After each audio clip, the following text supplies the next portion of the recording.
Okay, so hi everybody, welcome back to my YouTube channel, Chenny Study Hub. Nah, sebelumnya kenalin aku Chenny dan di video kali ini aku akan melakukan evaluasi tryout pertama kali ya, ini di subtes penalaran umum, khususnya di tryout Ruang Guru Premium episode ke-6 pada tahun 2026 ya. Maksudnya untuk UTBK 2026. Nah, ini aku bikin PDF-nya sendiri dan jujur setelah membuat PDF yang cuman baru 7 soal ini kan ya, kita hari ini cuman akan evaluasi 7 soal, itu literally cukup menantang dan cukup memakan waktu. So ya, untuk beberapa orang yang menyediakan tryout PDF tryout gratis sebelumnya, I'm very thankful for that and I do and always appreciate your effort. Oke, langsung aja kita bahas dari soal nomor 1. Nah, di soal nomor 1 ini ditanyakan mana sih pernyataan yang paling mungkin benar. Nah, jadinya kita di sini harus memahami premis-premis dan pernyataan-pernyataan apa saja yang telah dipaparkan pada teksnya ya. Nah, di sini kita baca satu persatu. Orbit bumi kini semakin sesa oleh ribuan serpian sampah antariksa yang bergerak dengan kecepatan ekstrim. Oke, itu yang pertama, bahwa orbit bumi ini dia itu semakin sesak atau semakin sempit gitu kan ya, karena terdapat banyak sekali serpian-serpian sampah yang ada di luar angkasa dan kecepatannya itu dia ekstrem. Oke. Data telemetri terbaru mengungkapkan bahwa stasiun luar angkasa internasional terpaksa melakukan manuver penghindaran 3 kali lebih sering dibandingkan dekade lalu karena ancaman tabrakan dengan residu satelit mati. Oke. Nah, karena adanya serpihan-serpihan sampah antariksa, itu jadinya menurut data telemetri ya, mereka itu melakukan manuver gitu atau pergerakan penghindaran 3 kali lebih sering dibandingkan dekade sebelumnya karena adanya ancaman tabrakan dengan residu satelit alami. Para ilmuwan menegaskan bahwa jika volume sampah ini tidak segera dikurangi, nah di sini penting premisnya bahwa jika volume sampah ini tidak segera dikurangi lewat teknologi pembersihan aktif, kita berikan warna lain, zona tertentu berpotensi menjadi wilayah terlarang yang terlalu berbahaya untuk dilintasi wahana manapun. Nah, intinya itu kan karena adanya serpihan sampah plastik, jadinya mereka ini ya stasiun luar angkasa internasional dia melakukan manuver penghindaran 3 kali lebih sering dibandingkan dekade lalu. Nah, di sini diberikan sebuah premis. Kalau misalnya volume sampahnya ini nggak segera dikurangin dengan teknologi pembersihan aktif gitu kan ya, maka zona orbit tertentu yang ada di luar angkasa itu nanti dia berpotensi bisa gitu ya menjadi wilayah terlarang yang terlalu berbahaya untuk dilintasi wahana manapun. Karena kalau kita balik lagi, ya ini dia nanti bisa menyebabkan yang namanya tabrakan seperti itu. Makanya dia dihindari. Nah, teman-teman, di sini kan itu masalahnya ya orbit sesak akibat sampah antariksa. Nah, di sini juga diberikan sebuah syarat gitu kan ya, melalui premis yang sudah saya berikan warna di sini. Nah, agar kita bisa menemukan logikanya seperti itu ya, kita langsung aja lihat jawabannya. Mana sih yang paling mungkin benar? Oke. Intinya di sini kita tidak boleh klaim. Tidak klaim. Nah, apa maksud klaim-klaim itu? Kecuali ya, ini dia disebutkan pada teks. Kayak akan, satu-satunya, dan kata-kata seperti itulah ya. Yang menunjukkan bahwa, oh ini udah pasti bakal terjadi. Kalau misalnya dia dibilang itu pada teks, ya mungkin dia bisa jawaban yang benar gitu. Tapi kalau misalnya dia tidak dibilang dan itu dikatakan pada opsi jawaban, kita bisa sebenarnya langsung saja eliminasi opsi jawaban tersebut. Oke, kita lihat dari opsi yang A. Nah, di opsi yang A, penghentian total seluruh peluncuran satelit baru adalah satu-satunya cara efektif menyelamatkan orbit bumi rendah. Nah, di sini terdapat sebuah klaim bahwa satu-satunya cara efektif, yaitu dengan penghentian total seluruh peluncuran satelit baru. Nah, sebenarnya di sini yang menjadi cara efektifnya itu adalah dengan sampahnya itu dikurangi dengan pembersihan aktif, bukan dengan menghentikan total peluncuran satelit-satelit baru. Gitu kan ya? Karena satelit itu ya pasti dia dibutuhkan di luar angkasa. Kalau misalnya menghentikan total kan jadinya berdampak cukup signifikan gitu kan ya. Nah, berarti opsi yang A ini salah karena dia klaim satu-satunya cara. Ini dia klaim. Saya berikan warna lain. Dia termasuk klaim. Oke, kita lanjut ke opsi yang B. Meningkatnya frekuensi manuver penghindaraan membuktikan bahwa sistem navigasi stasiun luar angkasa sering mengalami gagal fungsi. Nah, di sini dia tidak disebutkan ya tentang bagaimana sih sistem navigasi dari stasiun luar angkasanya ini, sehingga dia juga pernyataan yang kurang tepat. Nah, sini kita lihat yang opsi C. Penerapan teknologi pembersihan sampah antariksa dapat menurunkan risiko tabrakan bagi misi luar angkasa di masa depan. Nah, ini baru jawaban yang benar. Ya, kenapa jawaban yang benar? Tadi kan kalau misalnya kita lihat di premis nih, kalau misalnya volume sampah tidak segera dikurangi lewat teknologi pembersihan aktif, nanti beberapa zona itu bakal menjadi yang tidak layak untuk dilewati seperti itu. Dan pada akhirnya kenapa dia tidak dilewati? Karena dia memiliki risiko tabrakan, ya. Sehingga informasi-informasi terkait apa sih kemungkinan yang dapat terjadi itu dia sudah dipaparkan pada opsi yang C.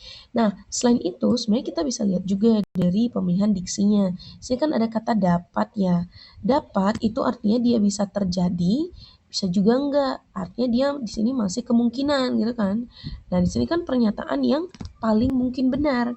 Ya, bahwa dengan adanya penerapan teknologi pembersihan sampah, dia bisa menurunkan risiko tabrakan bagi misi luar angkasa, seperti itu. Nah, kalau misalnya kita lihat opsi yang D, serpian sampah antariksa yang ada saat ini akan hancur dengan sendirinya dalam waktu singkat tanpa perlu intervensi manusia. Loh, ini dia justru salah, karena pada premisnya itu justru dibilang kalau diperlukan teknologi pembersihan sampah.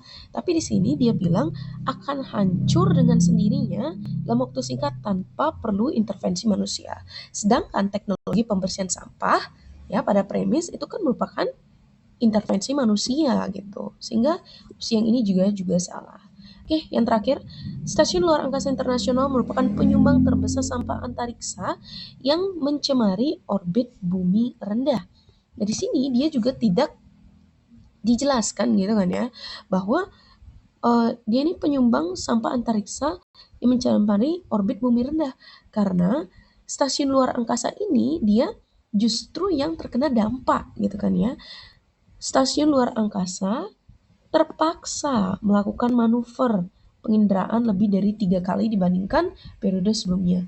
Dia di sini justru lebih ke orang yang entitas yang mendapatkan dampak dari adanya sampah-sampah itu, sehingga dia ini juga sebuah klaim. Oke. Sehingga semoga dapat dipahami dan jawaban yang tepat itu adalah opsi yang C. Oke. Kita lanjut. Nah, di sini ditanyakan mana sih yang paling mungkin benar ya sama konsepnya dengan tadi.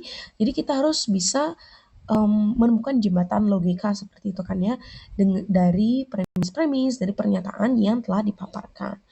Nah, di sini kita lihat bahwa dijelaskan studi atmosfer terbaru di puncak gunung terpencil mengungkapkan fakta mengejutkan bahwa sampel air sampel air awan ternyata mengandung konsentrasi mikroplastik yang cukup tinggi ya. Biasanya uap air memerlukan partikel alami seperti debu, garam sebagai inti agar bisa mengembung menjadi butiran awan. Temuan ini mengindikasi bahwa partikel plastik yang bisa bersifat menyerap air kini berperan sebagai inti kondensasi baru di lapisan udara dan bersaing dengan partikel alami. Nah, dengan adanya pernyataan-pernyataan ini, khususnya kalimat yang setelah saya beri warna kuning ya, apa sih kira-kira yang paling mungkin benar seperti itu. Nah, teman-teman, intinya kan di soal nomor 2 ini, dia itu mengungkapkan bahwa ada nih studi atmosfer yang bilang kalau misalnya pada sampel air awan terdapat konsentrasi mikroplastik yang dia itu cukup tinggi seperti itu. Nah, ketika ada konsentrasi mikroplastik, ya, dia itu menyerap air. Dia bisa menyerap air partikel plastiknya sehingga dia bisa berperan sebagai inti kondensasi baru. Nah, kalau misalnya kita lihat di kalimat sebelumnya, biasanya uap air memerlukan partikel alami seperti debu dan garam sebagai inti agar bisa mengembun menjadi butiran awan. Tapi karena adanya partikel plastik, dia juga bisa menghambat proses pembentukan inti yang berasal dari partikel alami, yakni debu dan juga garam laut. Nah, kita di sini lihat langsung mana sih pernyataan yang paling mungkin benar. Yang A, keberadaan mikroplastik di atmosfer dipastikan. Nah, saya sudah bilang bahwa di sini tidak boleh klaim kecuali dikatakan pada teks. Sini dia bilang bahwa dipastikan akan menghentikan proses pembentukan awan secara total. Nah, justru dia tidak menghentikan proses pembentukan awan, hanya saja dia itu partikel plastiknya dia kan sebagai inti kondensasi baru. Dia tetap bisa terjadi, hanya saja yang partikel alaminya itu dia digantikan dengan mikroplastik. Sehingga yang ini dia jawabannya kurang tepat. Oke, kita lanjut ke B. Nah, di B ini dikatakan partikel debu dan garam tidak lagi berfungsi dalam proses pembentukan awan karena kalah bersaing dengan plastik. Nah, di sini juga salah karena dia dibilang tidak lagi berfungsi dalam proses pembentukan awan. Padahal di sini kan dibilang bahwa ya dia masih bisa memerlukan partikel alami, tapi ya dia bersaing gitu kan. Tapi tidak ada dibilang pada teks bahwa dia ini partikel alami itu debu dan juga garam laut, dia tidak bisa tidak bisa menjadi butiran uap air gitu kan ya. Tapi dia di sini bersaing tapi masih bisa berfungsi. Hanya saja untuk memperebutkan posisinya itu dia harus bersaing dengan partikel-partikel mikroplastik seperti itu. Lalu yang C, sumber utama mikroplastik di awan tersebut berasal dari sampah botol minum yang dibuang pendaki di puncak gunung. Nah, ini juga merupakan sebuah hal yang tidak disebutkan. Jadi kita hanya menarik kesimpulan dari hal-hal yang telah dipaparkan di premis. Nah, sedangkan yang ini sumber utama mikroplastik berasal dari sampah botol minum. Nah, ini kan dia tidak ada dijelaskan pada premis ya, teman-teman. Apalagi dibilang sini, dibuang pendaki di puncak gunung. Sehingga ini juga opsi yang salah. Oke, kita lanjut. Nah, awan yang terbentuk di sekitar inti mikroplastik akan menghasilkan hujan asam yang langsung mematikan tanaman. Ini juga tidak dibahas di teks karena langsung mematikan tanaman, sehingga juga salah. Dan secara tidak langsung jawabannya itu adalah yang E. Nah, kenapa yang E? Kita lihat. Kan pernyataannya mungkin benar ya. Apakah bisa terjadi atau enggak? Kita nggak tahu. Nah, di sini terdapat sebuah diksi yang mengisyaratkan adanya kemungkinan, yakni kata berpotensi. Potensi artinya kan dia bisa terjadi, bisa juga nggak terjadi gitu kan ya. Sini kita baca potensi mikroplastik di udara berpotensi mengubah pola curah hujan atau dinamika pembentukan awan di wilayah tersebut. Karena biasanya dia memerlukan partikel-partikel alami seperti debu dan juga garam. Tapi karena ada mikroplastik, dia bisa mengubah pola curah hujan dan dinamika pembentukan awan. Ya, dia juga sudah sesuai di premis dan dia menggunakan diksi yang menunjukkan adanya kemungkinan. Oke. Semoga dapat dipahami untuk soal nomor 2. Kita lanjut ke soal nomor 3. Nah, di soal nomor 3 di sini ditanyakan yang tidak memperkuat. Nah, teman-teman, saya berikan warna lain. Ketika ada pernyataan tidak memperkuat, ini artinya berdasarkan hal-hal yang telah disampaikan pada premis tersebut, pada pernyataan, misalnya dia jawab A. Berarti kalau misalnya memperkuat, berarti kita harus mendukung A kan? Tapi kalau dia tidak memperkuat, jadi kita harus menentang apa yang dikatakan oleh A, gitu. Misalnya, plastik sangat berguna bagi kehidupan sehari-hari, gitu kan ya. Nah, berarti kalau memperkuatnya kan plastik dimanfaatkan oleh anak sekolah untuk membuat kerajinan tangan, bisa itu. Itu kan bisa jadi memperkuat gitu karena dibutuhkan gitu. Tapi tidak memperkuatnya adalah meskipun tidak memperkuatnya adalah plastik dinilai sebagai bahan yang tidak berguna di kehidupan sehari-hari. Berarti itu dia termasuk ke tidak memperkuat dari hal-hal yang telah disebutkan pada pernyataan. Nah, di sini kita baca untuk soal nomor 3. Studi ekologi terbaru mengindikasi bahwa polusi cahaya buatan di malam hari atau artificial light at night mengacaukan navigasi ngengat yang berperan sebagai penyerbuk vital bagi tanaman pangan. Karena serangga ini mengalami disorientasi dan kelelahan akibat lampu jalan, frekuensi kunjungan mereka ke bunga menurun drastis. Frekuensi kunjungan mereka ke bunga menurun drastis selama jam aktifnya. Konsekuensinya, para peneliti mempostulasi. Nah, teman-teman, di sini mempostulasi itu sama artinya dengan asumsi. Berasumsi gitu kan ya, bahwa ekspansi infrastruktur perkotaan yang terang benderang menjadi ancaman senyap namun serius bagi ketahanan pangan global. Nah, jadi ngengat ini kan apa? Ya ngengat kan? Exactly. Jadi misalnya ngengat ini dia kalau misalnya ada polusi cahaya, dia dapat mengacaukan navigasinya dia gitu loh. Karena dia berperan sebagai penyerbuk alami dari banyak tanaman pangan.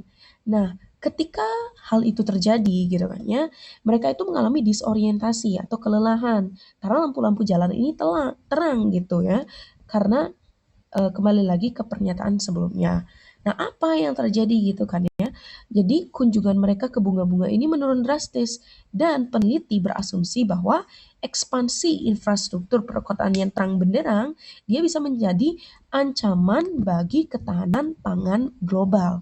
Nah, di sini kita harus bisa menjembatani logika apa yang kita bisa berikan pada premis ini agar dia itu bernilai paling tidak memperkuat seperti itu. Nah, intinya tuh kan karena adanya polusi cahaya berakibat pada navigasi ngengat yang ujung-ujungnya itu bisa menjadi ancaman bagi ketahanan pangan global. Sehingga kita harus relate-kan dengan hal-hal ini ya kan. Kita langsung aja lihat dari opsi yang pertama. Tanaman kedelai di daerah terang terbukti menghasilkan biji jauh lebih sedikit daripada di area gelap.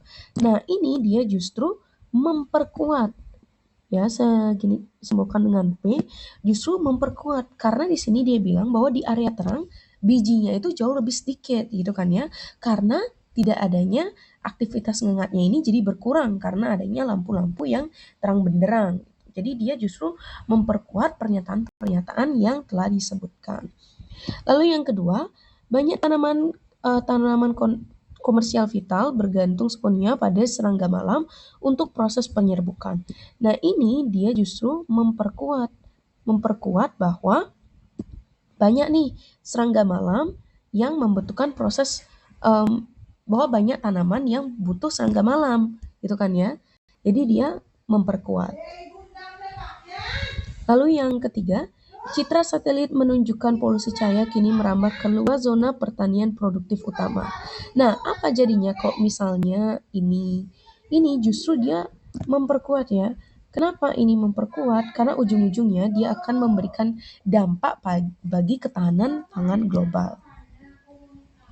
Lalu yang kedua, lebah siang hari meningkatkan aktivitasnya di daerah terang sehingga total hasil panen tetap terjaga stabil. Nah, ini justru dia memperlemah. Kenapa kira-kira dia memperlemah?